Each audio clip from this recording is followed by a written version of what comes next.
আসসালামু আলাইকুম প্রিয় দর্শক, আপনাদের সবাইকে সাদর আমন্ত্রণ জানাচ্ছি বাংলা ভিউ সারাদিনের খবর অনুষ্ঠানে। আপনাদের সাথে সংযুক্ত হয়েছে আমি হাসান মোহাম্মদ শামীম।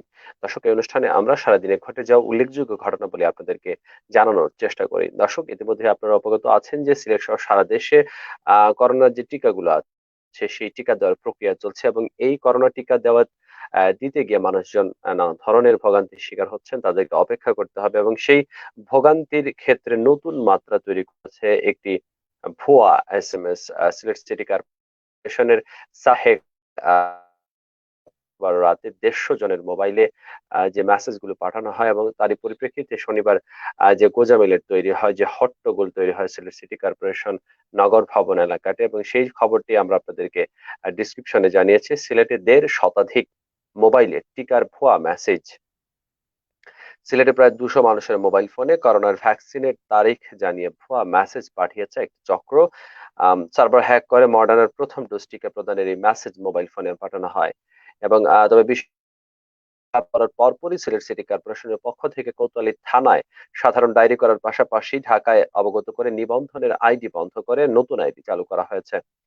আমরা আজকে সিলেট সিটি কর্পোরেশনের প্রধান স্বাস্থ্য কর্মকর্তার সাথে কথা বলেছিলাম। তিনি জানিয়েছেন যে গত শুক্রবার দিব দিবাগত রাতের কোনো একটি সময়ে একটি চক্র সার্ভারটি হ্যাক করে, এবং তবে কে বা কারা এই সার্ভারটি হ্যাক করেছেন সেটা কিন্তু তারা এখনো খুঁজে পাননি, এবং এই ব্যাপারে পুলিশ সিআইডি অধিকতর তদন্ত করছে, এবং তারা এই ব্যাপারটি খুঁজে বের করবেন যে আসলে কে বা কারা এই সার্ভারটি হ্যাক করেছেন। এবং এই সার্ভার হ্যাক করে গত ২ দিন আগেও যারা নিবন্ধন করেছেন তাদেরকে টিকার জন্য মেসেজ পাঠানো হয়েছে, এবং এরকম কিছু ঘটনার পরিপ্রেক্ষিতে দেখা হচ্ছে যে আসলে এই ব্যাপারটিতে কারা করেছেন। ২০০ মানুষকে ১.৫ থেকে ২০০ মানুষকে টিকা গ্রহণের তারিখ জানিয়ে মেসেজ পাঠায় চক্রটি। ফলে শনিবার সিলেটের ওসমানী মেডিকেল কলেজ হাসপাতালের টিকা কেন্দ্রে কিছু মানুষ টিকা নিতে জড়ো হন, কিন্তু প্রকৃতপক্ষে তাদের কাউকে টিকার মেসেজ আসলে দেওয়া হয়নি।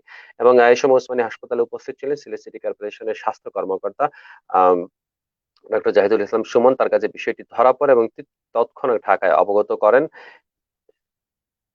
এরপরে সিসিকের পক্ষ থেকে একটি জিডি করা হয়েছিল। তবে জিডি করার পরপরই জানানো হয় যে সেটি রিকভার করা হয়েছে, এবং সিসিক চায় যে ব্যাপারটি তদন্ত করা হোক। আসলে এ ধরনের সার্ভার হ্যাক করে আসলে কোনো অবস্থাতেই সুযোগ নেই। কারণ সিলেট সিটি কর্পোরেশনের যারা এই ডাটা প্রোভাইডিং কাজটি করে থাকেন তাদের কাছে কিন্তু টিকা গ্রহণকারীদের সকল ধরনের তথ্য আছে। কারণ টিকা গ্রহণ করার পর ফার্স্ট ডোজ, সেকেন্ড ডোজের পরে কিন্তু একজন মানুষকে তাকে সার্টিফিকেট দিতে হয়, এবং সেই সার্টিফিকেট দেওয়ার প্রক্রিয়ার কারণে কিন্তু সবার তথ্যই কিন্তু সিলেট সিটি কর্পোরেশন আছে।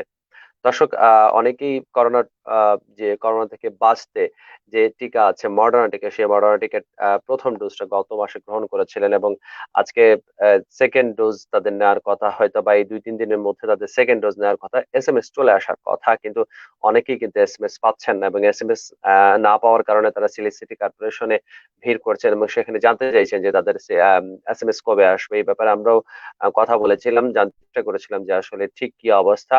বলা হচ্ছে যে শুক্রবার গিয়েছে দ্বিতীয় ডোজ শুরু হওয়ার পর থেকে, এবং ১৫ই আগস্ট একটা ছুটি গিয়েছে, এবং এই দুটি ছুটির কারণে এই ২ তারিখে যেসব মানুষরা সেকেন্ড ডোজের টিকা গ্রহণ করবেন তাদেরকে কিন্তু মেসেজ পাঠানো সম্ভব হয়নি, এবং যে কারণে একটু আগে পিছে করে কিন্তু সবাই মেসেজ পাবেন। এবং সুস্পষ্টভাবে বলা হচ্ছে যে যারা টিকার জন্য মেসেজ পাবেন না তারা কিন্তু কোনোভাবেই টিকাদান কেন্দ্রে ভিড় করতে পারবেন না। আরেকটি গুরুত্বপূর্ণ বিষয় যেটি আপনাদেরকে একটু জানাতে চাই, সেটি হচ্ছে যে বিদেশগামী যারা আছেন তারা কিন্তু আজকে প্রচুর পরিমাণে জিজ্ঞাসা করেছেন আমাদের ফেসবুক পেজে, কিন্তু অনেকেই মেসেজ করে জানতে চেয়েছেন যে যারা বিদেশে যাবেন তাদের ক্ষেত্রে আসলে ঠিক কি হবে। কারণ বিদেশে কিন্তু মডার্না টিকাটা অ্যাকসেপ্টেবল হচ্ছে, অর্থাৎ তারা গ্রহণ করছে বিদেশ যাওয়ার ক্ষেত্রে। তবে অনেকেই আছেন সিনোফার্মার নিবন্ধন করেছেন।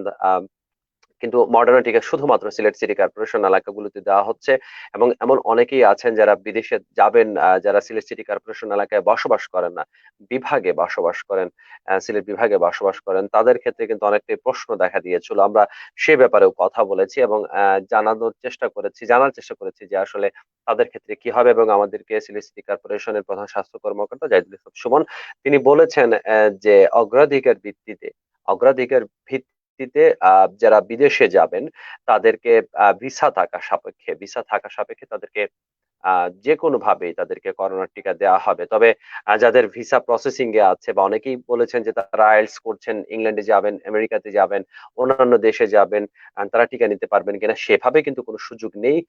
শুধুমাত্র যাদের ভিসা আছে এবং যারা আগামী ১-২ মাসের মধ্যে বিভিন্ন দেশে যাওয়ার জন্য ফ্লাই করবেন তাদেরকেই তারা যে কোনো স্থানেই থাকুন না কেন তাদেরকে টিকা দেওয়া হবে। তবে সেক্ষেত্রে যে জায়গাটিতে নিবন্ধন করা হয়েছে সেখান থেকে কিন্তু একটা ফরওয়ার্ডিং লেটার ইস্যু করতে হবে। অর্থাৎ স্বাভাবিকভাবে ধরা যাক যদি আপনি সিলেট সিটি কর্পোরেশনের বাইরে গোলাপগঞ্জ থেকে যদি আপনি টিকা নিবন্ধন করে থাকেন তাহলে যে জায়গাটিতে নিবন্ধন করেছেন সেই জায়গা থেকেই কিন্তু সিলেট সিটি কর্পোরেশন বরাবর একটা ফরওয়ার্ডিং আপনাকে পাঠাতে হবে এবং সেই ব্যাপারটি জানার জন্য আপনি আপনার নিকটস্থ যে যেখানে আপনি নিবন্ধন করেছেন সেই জায়গাটিতে যেতে হবে এবং বিদেশগামীদের জন্য সর্বোচ্চ পরিমাণে ছাড় আছে সিলেট সিটি কর্পোরেশনের এবং তাদেরকে অগ্রাধিকার ভিত্তিতে মডার্না টিকা দেওয়া হবে। এবং টিকার আরেকটি ব্যাপার হচ্ছে অনেকেই নিবন্ধন করেছিলেন ফার্স্ট ডোজ দিতে পারেননি এবং ফার্স্ট ডোজ যখন দিতে পারেননি তখন সেকেন্ড ডোজ চলে এসেছে এবং যখন সেকেন্ড ডোজ চলে এসেছে তখন কিন্তু মানুষের মধ্যে অনেকেরই ধারণা চলে এসেছে যে প্রথম ডোজ দেবেন। কারণ আগে কিন্তু টিকা দেওয়ার ব্যাপারে মানুষের তেমন একটা উদ্বেগ ছিল না, এখন মানুষজন খুব প্যানিক হয়ে পড়েছেন টিকা দেওয়ার জন্য, অনেকেই আবার ফার্স্ট ডোজ দিতে যাচ্ছেন। সেই ব্যাপারে কিন্তু আমরা কথা বলেছিলাম এবং তারা সিলেট সিটি কর্পোরেশনের পক্ষ থেকে আমাদেরকে জানানো হয়েছে যে সরকার কিন্তু আবার মডার্নার ফার্স্ট ডোজ দেবে। এই মডার্নার ফার্স্ট ডোজের ব্যাপারে কোনোভাবেই প্যানিক হওয়ার কোনো সুযোগ নেই, দরকারও নেই এবং এখন সেকেন্ড ডোজের প্রায় ১,০০,০০০ টিকা সিলেট সিটি কর্পোরেশনে মজুদ আছে, যে কারণে আসলে টিকার এসএমএস পাওয়া না পাওয়া নিয়ে কারোরই আসলে আহ, অপেক্ষা করা বা ধৈর্য হারা হওয়ার কোনো দরকার নেই। দর্শক, আমরা আপনাদেরকে জানানোর চেষ্টা করছিলাম টিকা নিয়ে সর্বশেষ যে তথ্য। আপনাদের যদি কোনো জিজ্ঞাসা থেকে থাকে তাহলে সেই জিজ্ঞাসাটুকু কিন্তু এই মুহূর্তেই আমাদের কমেন্টস বক্সে লিখে জানাতে পারেন। আমরা আপনাদেরকে এই মুহূর্তেই জানাতে পারবো সিলেটের টিকা পরিস্থিতির সর্বশেষ তথ্য। ১.৫ শতাধিক মোবাইলে ভুয়া এসএমএস গিয়েছিল সেই ব্যাপারটি খুব ভালোভাবেই আহ যারা ছিলেন সংশ্লিষ্ট কর্মকর্তা তারা কিন্তু সেটি মেইনটেনেন্স করেছেন।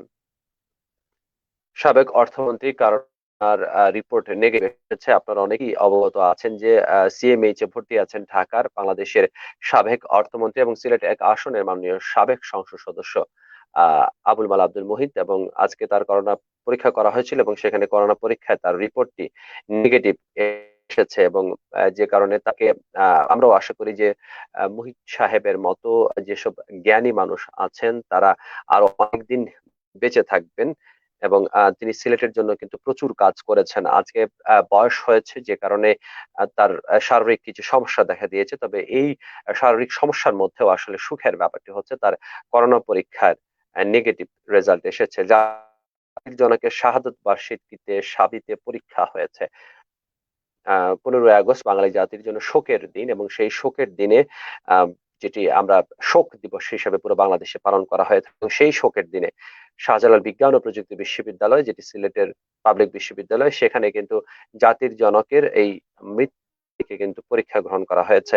এ ব্যাপারে একটি প্রতিবেদন করেছে সিলেটের জনপ্রিয় অনলাইন পোর্টাল সিলেট ভিউ 24। তারা লিখেছে, জাতীয় শোক দিবস ও বঙ্গবন্ধু শেখ মুজিবুর রহমানের শাহাদত বার্ষিকীর দিনে শাহজালাল বিজ্ঞান ও প্রযুক্তি বিশ্ববিদ্যালয়ে ভার্চুয়ালি পরীক্ষা নিয়েছেন কম্পিউটার সায়েন্স অ্যান্ড ইঞ্জিনিয়ারিং বিভাগের একজন শিক্ষক। এর তীব্র নিন্দা ও প্রতিবাদ জানিয়েছে শাহজালাল বিজ্ঞান ও প্রযুক্তি বিশ্ববিদ্যালয়ের শাখা ছাত্রলীগ এবং সাধারণ শিক্ষার্থীরা। এবং ১৫ই আগস্ট বাঙালি জাতির জন্য এক নির্মম বেদনাদায়ক একটি দিন এবং ১৯৭৫ সালের এই দিনে জাতির জনক বঙ্গবন্ধু শেখ মুজিবুর রহমানকে সপরিবারে হত্যা করা হয়। সেই থেকে এই দিনটি বাঙালি জাতির জন্য একটা কালো অধ্যায়। দর্শক, বিশ্ববিদ্যালয়ের কম্পিউটার সায়েন্স অ্যান্ড ইঞ্জিনিয়ারিং বিভাগের সহকারী অধ্যাপক সাইফুল ইসলাম ওই দিনে পরিসংখ্যান বিভাগের শিক্ষার্থীদের জোরপূর্বক ডাটাবেজ ম্যানেজমেন্ট সিস্টেম, যেটি সিএসই ২০৫০ কোর্সের ফাইনাল পরীক্ষাটি নিয়ে নেন এবং শোক এবং সরকারি ছুটির এই দিনে যেটি সম্পূর্ণ অনুচিত ছিল বলে মনে করা হচ্ছে এবং এ ব্যাপারে কিন্তু বিবৃতি দিয়েছে শাহজালাল বিজ্ঞান ও প্রযুক্তি বিশ্ববিদ্যালয়ের ছাত্রলীগ। তারা বলেছে এই কর্মকাণ্ড সম্পূর্ণ দায়িত্বহীনতার পরিচয় বহন করে এবং এই কর্মকাণ্ড তারা বলছেন যে আমরা সাবি ছাত্রলীগ বিব্রত এবং লজ্জিত, তীব্র নিন্দা ও প্রতিবাদ জানাচ্ছে সাবি ছাত্রলীগ এবং এই ব্যাপারে সঠিক তদন্ত সাপেক্ষে অতি দ্রুত যথাযথ পদক্ষেপ গ্রহণ করতে বিশ্ববিদ্যালয় প্রশাসনের কাছে দাবি জানানো হয়েছে। অন্যথায় সাবি ছাত্রলীগ পরিবার এরকম কার্যকলাপ কখনোই মেনে নেবে না বলেও বিবৃতিতে উল্লেখ করা হয়েছে। দর্শক, আমরা আপনাদেরকে জানাচ্ছিলাম আহ যে সিলেটের করোনা পরিস্থিতির সর্বশেষ আপডেট। আজকেও কিন্তু সিলেটে করোনায় 5 জন মানুষ মারা গেছেন এবং আজকে প্রথমবারের মতো সিলেটে 900 ছাড়িয়ে গেছে করোনায় মৃত্যু সংখ্যা, যেটি আমাদের জন্য অত্যন্ত বেদনাদায়ক। 2 বছর আগে করোনা প্রথম 2020 সালে, 1.5 বছর আগে আসলে আহ করোনা যখন বাংলাদেশে প্রথম মুভমেন্ট করে তখন কিন্তু প্রথম একজন রোগী পাওয়া গিয়েছিল 5 এপ্রিল তারিখে 2020 সালের, এবং এখন যখন 2021 সালের মাঝামাঝি সময়ের একটু বেশি আমরা অতিক্রম করেছি তখন কিন্তু প্রায় 1,000 মৃত্যু আমরা করোনায় দেখে ফেলেছি। আজকে প্রায় 300-400-র কাছাকাছি মানুষ শনাক্ত আক্রান্ত হয়েছেন এবং এখন কিন্তু যেটি হচ্ছে টেস্টিং কম হচ্ছে এবং টেস্টিং কম হওয়ার কারণে শনাক্তের সংখ্যাও অনেকটা কম। টেস্টিং বেড়ে গেলে শনাক্ত বেড়ে যাচ্ছে। হাসপাতালগুলোতে রোগীদের ভিড় এবং রাস্তায় দাঁড়ালে আসলে যেটি হয় অ্যাম্বুলেন্সের সাইরেন শোনা যায়। সব মিলিয়ে বলা চলে এখন লকডাউন নেই, মানুষজন বাইরে ঘোরাফেরা করছেন, স্বাস্থ্যবিধি মেনে চলাটা খুবই জরুরি। আজকেও সিলেটে 5 জন মানুষ মারা গেছেন এবং সব মিলিয়ে মারা গেছেন 902 জন। দর্শক, আমরা আশা করব করোনাকালীন এই কঠিন সময়ে মানুষজন স্বাস্থ্যবিধি মেনে চলবেন, স্বাস্থ্যবিধি মেনে চলেই তার প্রয়োজনীয় সব কাজকর্ম করবেন। দর্শক, আমরা আবারও সংযুক্ত হব আগামীকাল একই সময়ে, আপনাদেরকে জানানোর চেষ্টা করবো সিলেটের সর্বশেষ সকল অবস্থা, প্রয়োজনীয় সব তথ্য। সে পর্যন্ত সবাই ভালো থাকুন এবং অবশ্যই আমাদের ফেসবুক পেজে লাইক দিয়ে যুক্ত থাকুন এবং আমাদের ইউটিউব যে পেজটি আছে, ইউটিউব যে চ্যানেলটি আছে সেটি অবশ্যই সাবস্ক্রাইব করতে ভুলবেন না, বাংলা ভিউ টেলিভিশন। এবং এই লাইভটি যদি আপনার ভালো লাগে এবং প্রয়োজনীয় মনে হয় তাহলে অবশ্যই শেয়ার করুন। দেখা হবে আগামীকাল একই সময়। সে পর্যন্ত সবাই ভালো থাকুন, সুস্থ থাকুন, বাংলা ভিউর সাথে থাকুন। খোদা হাফেজ।